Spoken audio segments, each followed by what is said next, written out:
Greetings from the great city of Iowa City in our 29th year on the air.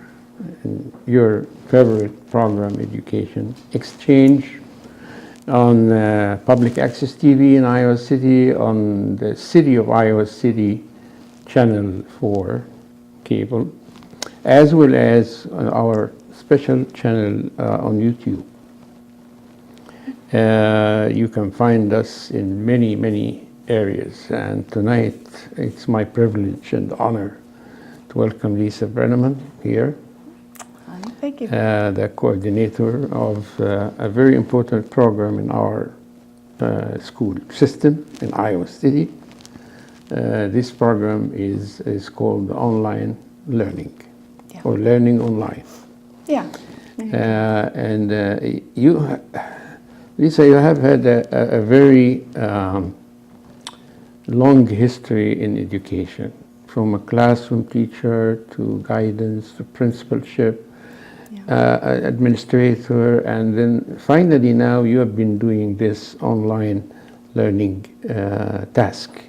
Yeah. And I would like you to seize the opportunity of talking to our viewers tonight to give more lights about what's going on there and how this program works, the positives, the negatives, if there are any, as well as what kind of support you expect from the community and from the parents as well.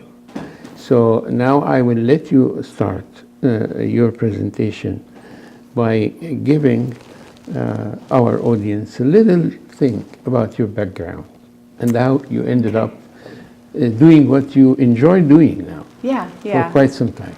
Yeah, I've actually pursued that, and I've been doing online learning as part of my principalship. I was a high school principal for 9 years. I was a high school social studies teacher. I was, I've got to think, a high school guidance counselor, and then principal, and then I decided to come to Iowa City.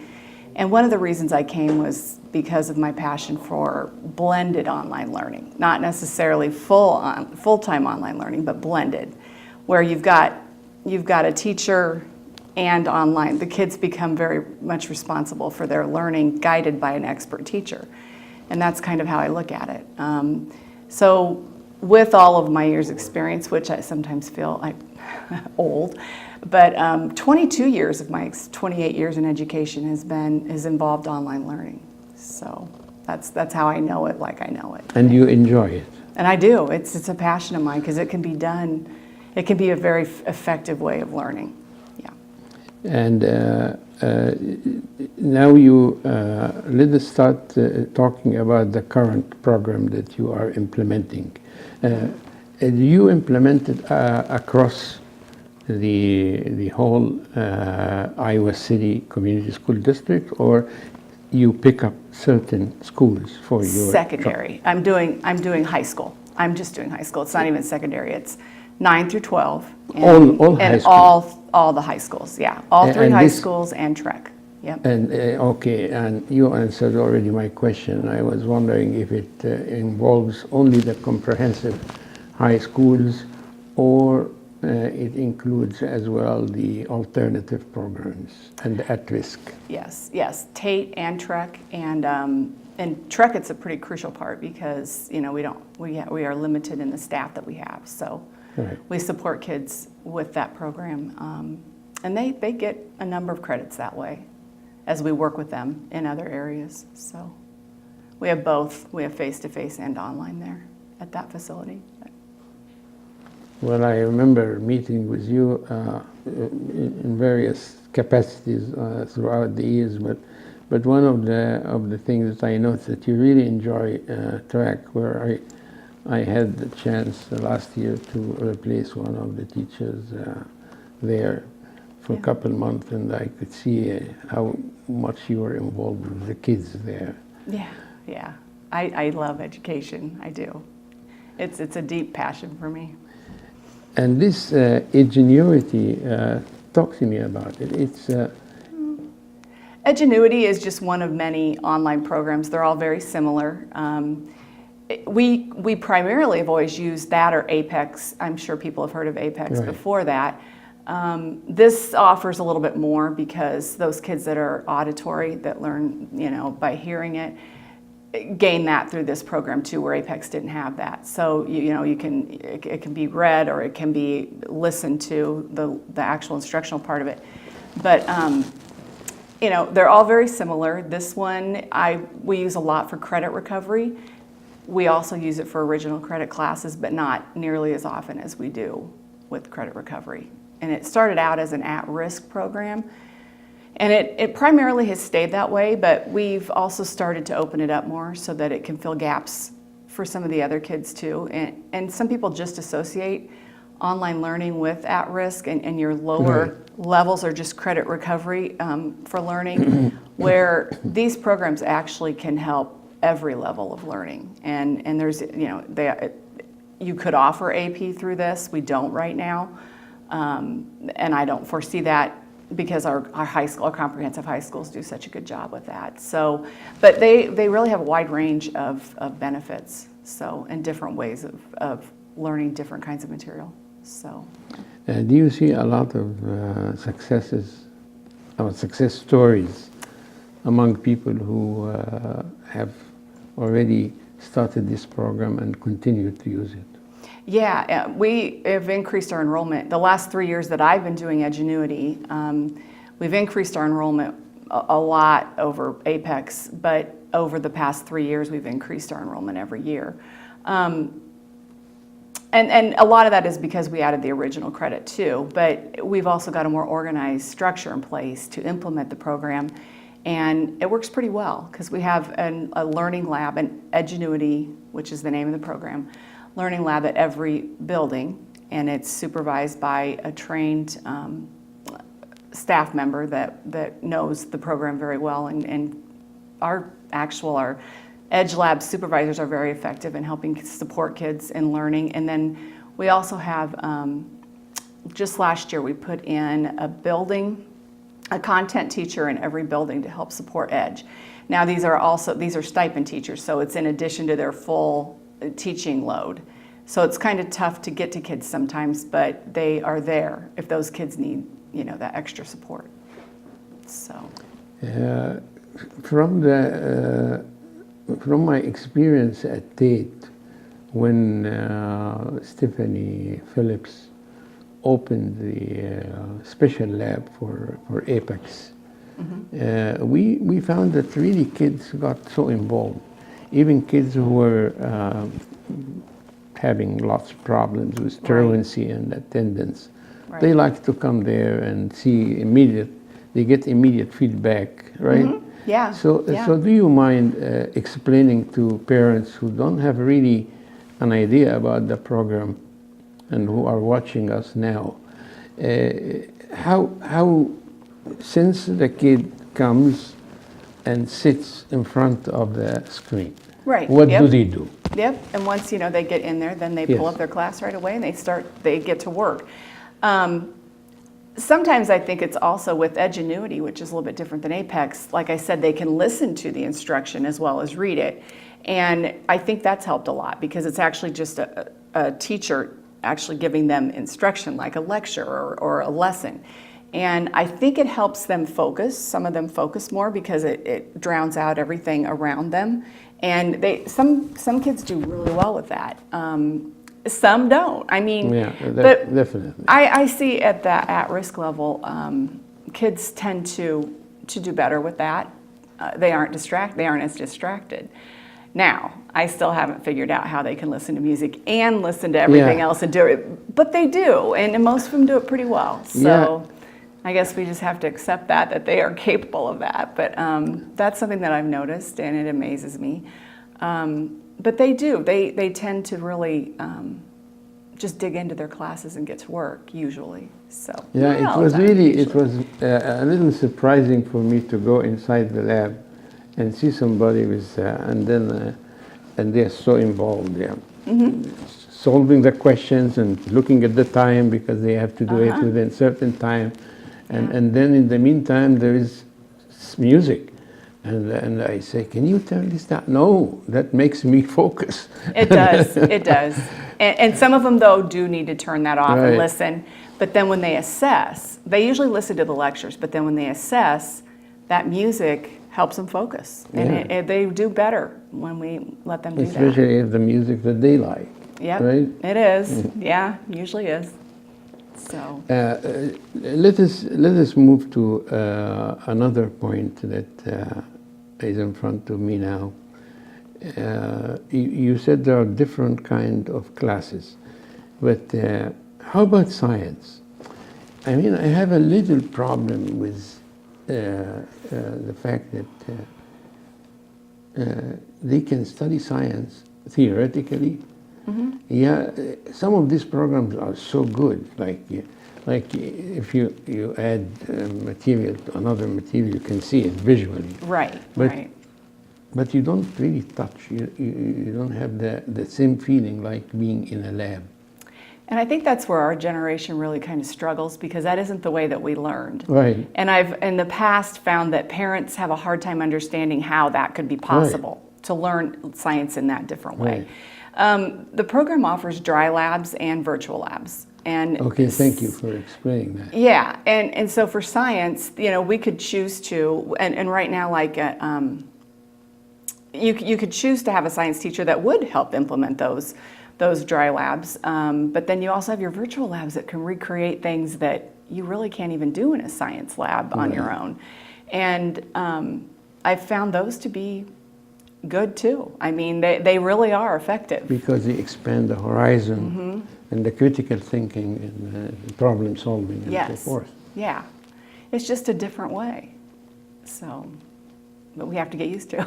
In our preparation, you talked to me about the syllabus-based classes and Versus how a it's click blended. class. Yeah. Yeah. Your click classes are more like your credit recovery, where you come in and you can sit and listen to all your lectures, and you can take your notes, and you can just click through, and you can just get done quickly as a credit recovery. But in credit recovery, we assume that those students have had that information, that information has been presented to them, and they just hadn't mastered the concepts. So it's more of a review, and they can click through it a little bit quicker. But in an original credit class, there's more involved. And honestly, I see in the future a possible, if we ever do go with more online classes, as far as original credit, I think you would see the district go with our own online teachers that use our own online curriculum. And that's different. That is different than click classes, which is more the credit recovery, where that's going to be a syllabus-based. Your original credit is going to be a syllabus-based. And some students, I think they want online learning because they can just sit and click through it in a couple weeks, but that isn't really how it always works and how it probably should work. Original credit should be presented differently, and is. And I think I see our district really growing in that area in the future. Right now, we're planning next year to go with the same structure that we have in place now, but I see us developing that. And I think a lot of schools will start developing that. And if you truly do a blended model where you've got that teacher and the syllabus and you can't just cram through it in 2 weeks, that it is a trimester class and you actually build throughout that trimester your learning and scaffold it throughout the trimester, it works well. And your teachers actually interact more with the kids. And you've got that kid that normally in a face-to-face class might actually get involved in one that's online and blended through forums, through various things that you can do online that make it more collaborative. And it works pretty well. So, two points that just jumped. It's out of the script that I have in front of me, but I want you to address the safe measures that you take in order to avoid cheating. And I just happen to believe that cheating through online is extremely difficult. compared to... Right, but we have a filter. We have filters, and so Okay. we actually have monitoring software. Oh, good. And so they can't get to the sites that they would need, because it is pretty easy if you don't have any type of way to monitor that. Right. Now you wish that you could just say to a student, you know, Right. I trust you and I, you know, but that doesn't always work that way. It doesn't work. No, and you know, we We were all are- kids yeah. once, but Yeah. you just really do need to put that structure in place to monitor them, and it works well.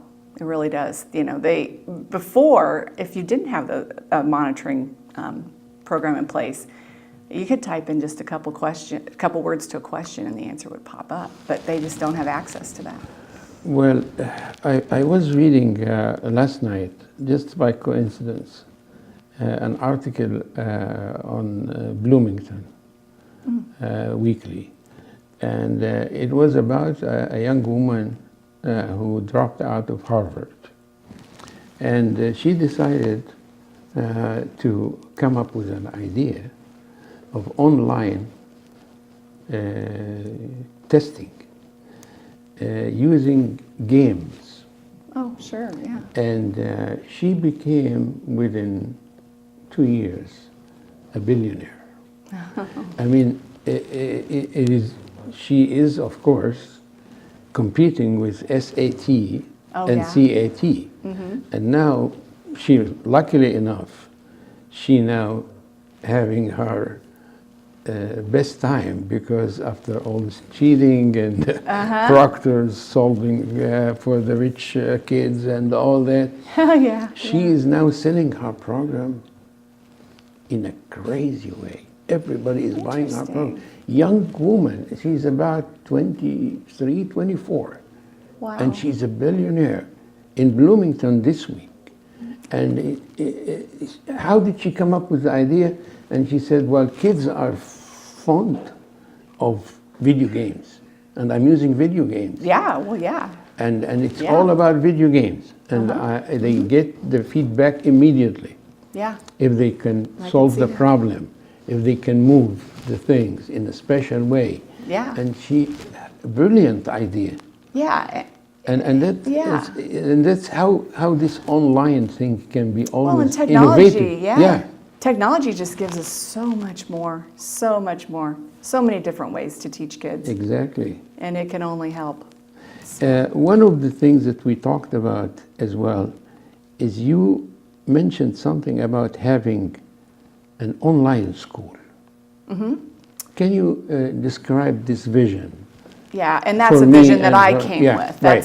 Your idea. Yeah, when I came here 6 years ago, I had hoped that we could get to that point here, and I think we're definitely working in that direction. And like I said, I think the most effective way to use technology and online learning is through a blended model, where you have a combination of different ways to teach kids. And it isn't just only online. It isn't just a kid that can sit in their bedroom and click through a class and be done and get the credit. They have to get involved. They have to think. They have to be collaborative. We're still going to be able to give them those skills. And I think that's what I see the district doing. They've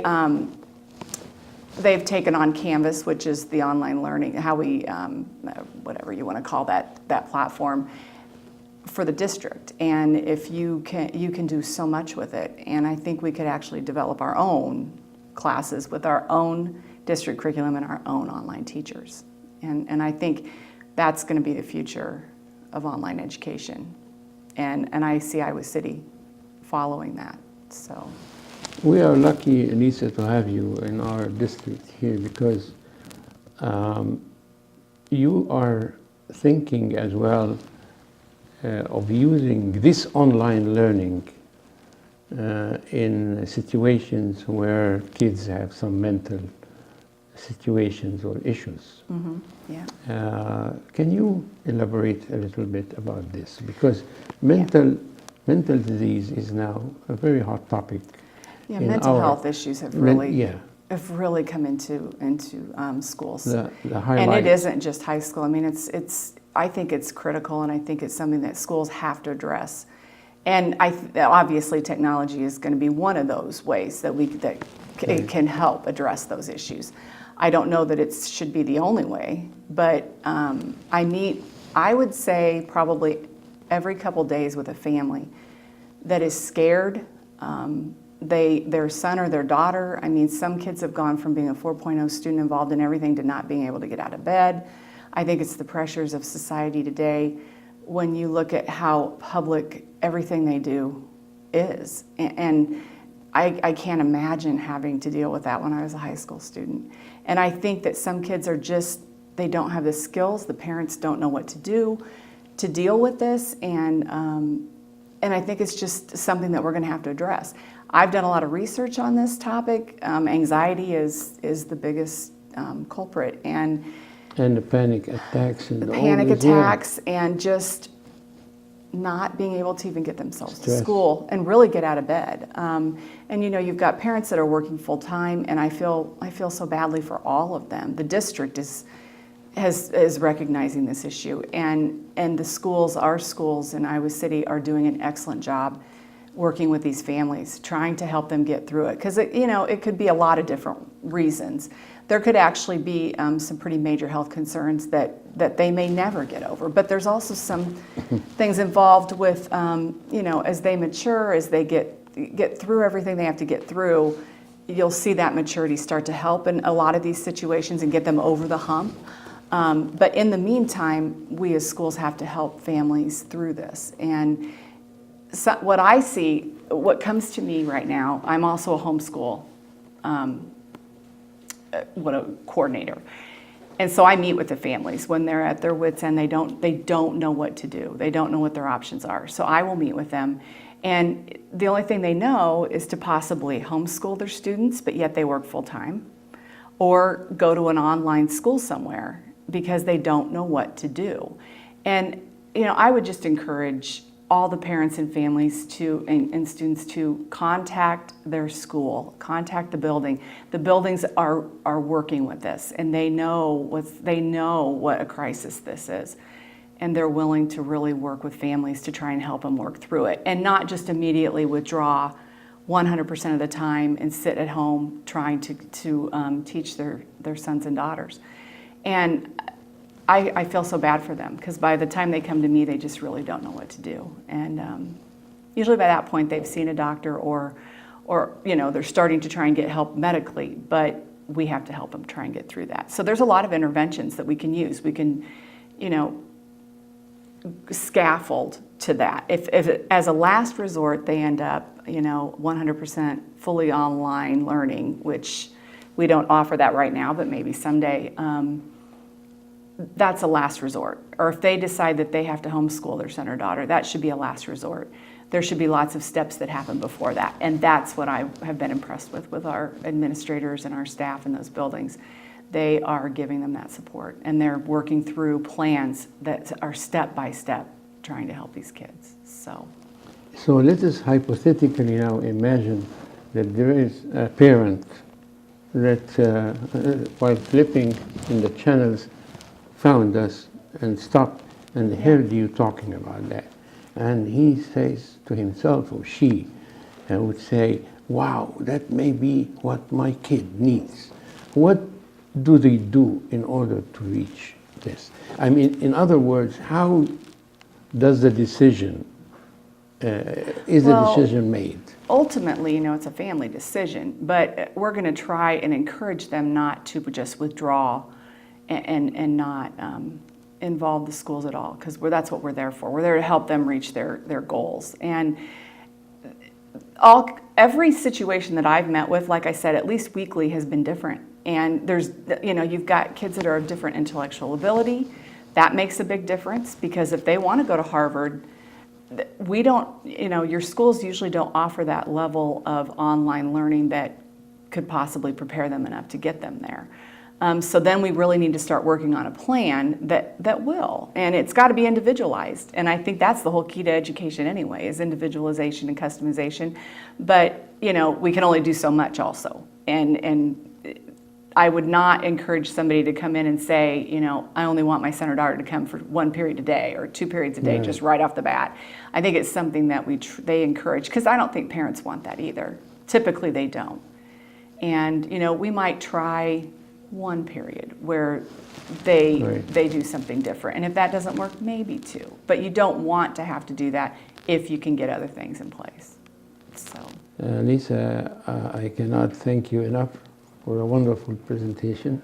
Thank you. And wonderful amount of information that you put in a very short time. Yeah. And I'm sure that a lot of people now, a lot of our audience and viewers have already benefited a lot from your presentation today. All right, And well, for feel that, free we to call thank me. you again and would like you to stop by again and give us feedback anytime you feel like doing that. I'd be happy to. And I want to just seize the opportunity to thank Michael Peterson and wish our big guy, the father of this program, Mr. John Karhoff. He has surgery right now in the hospital, so wish him well.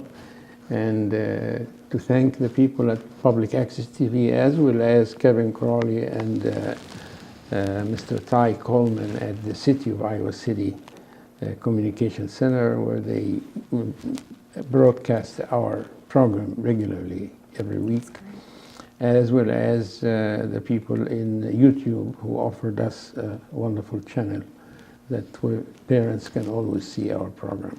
That's great. And thank you very much and wish you all the best. Thank you. Ladies and gentlemen, have a very good night from the great city of Iowa City.